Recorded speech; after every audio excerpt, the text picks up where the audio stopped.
Hey, my name is Damien, over here with my lovely assistant Tiffany. Tonight we're going to be showing you how to make your own shisha from home. This is our first time doing it as well, so we're going to learn together. We're going to start with some additive-free loose-cut tobacco that you would normally use to roll your own cigarettes with. I would suggest going with Natural American Spirit because it serves just that purpose.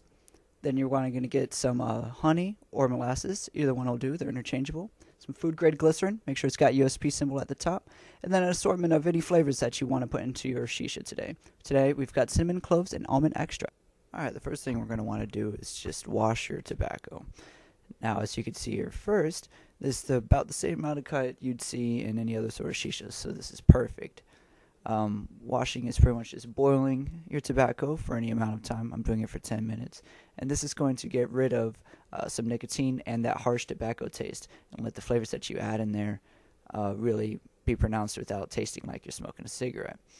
You can do it for more or less time, whatever is comfortable for you.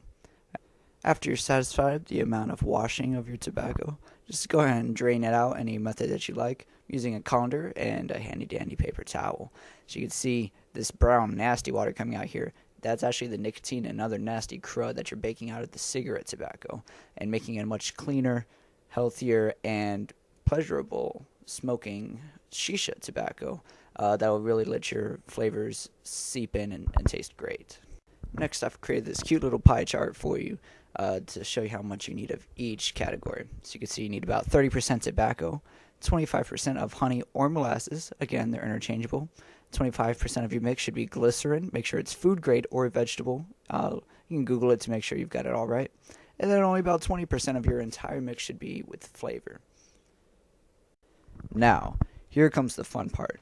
Take that big old mess of tobacco you just created so proudly and beautifully. Throw it back into the pan if you'd like. We're going to put this onto a low burner. There you go. Just a low flame, and that's just going to keep it warm and make the rest of this process a little bit easier to work with. Otherwise, like your honey and glycerin and stuff like that, it's going to get stiff. But if it's warmer, as you can see, it, like butter in a microwave, will become easier to mix.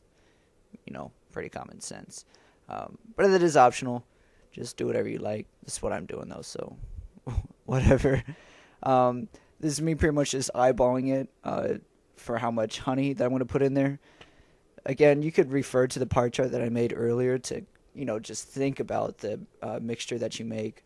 You want it to be around those levels, but really all this is about is working with it until it's consistency that you like. If you have a favorite shisha brand and you know how wet it is, use that as a comparison, and then just try and make your glycerin and honey kind of equal to get to that point.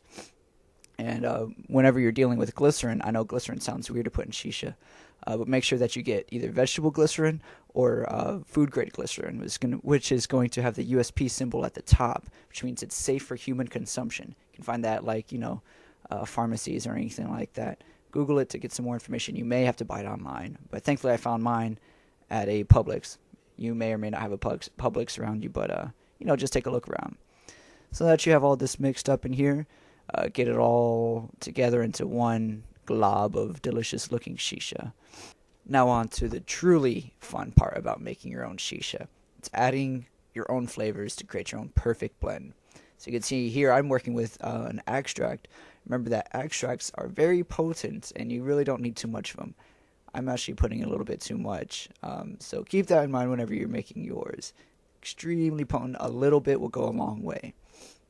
And with everything else, make sure it's a powder or finely crushed up. If you're using like a dried fruit, make sure it's crushed up in, something that will burn easily whenever you're smoking your shisha.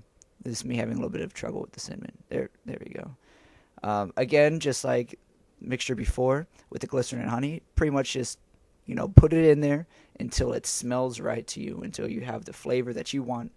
But don't douse the shisha with flavor. Otherwise, it's not going to burn like a tobacco, and it's going to burn like, cinnamon, which probably isn't going to be good. So after you get your mix going and it smells wonderful, put it in this little bowl, mix it all up as good as you can, and put it into an airtight container or something like that that will really preserve your flavor, and let it marinate for about 24 hours to really get the true flavor effect going on in there.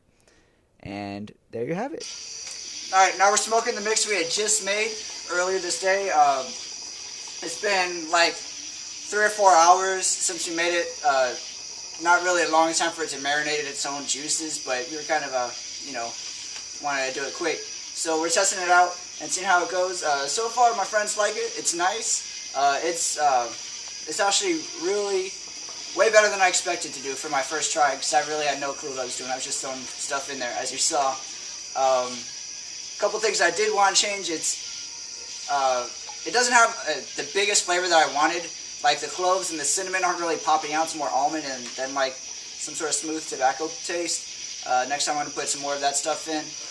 And it also seems like at certain points, if I rotate the coals a little bit differently, it could taste more like American Spirit tobacco instead of Shisha. So I might put some more honey and glycerin next time. But otherwise, it's turning out great. It's got some good clouds, as you can see. It's smoking great.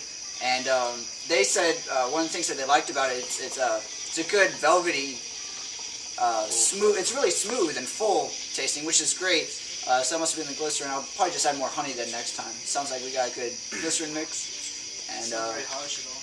Yeah, it hasn't gotten harsh at all. Yeah, when I say it tasted like tobacco, it wasn't harsh. It was just, I didn't add enough flavoring. Maybe it wasn't wet enough, but yeah, for now, a success. And definitely going to continue doing this. Thanks, guys.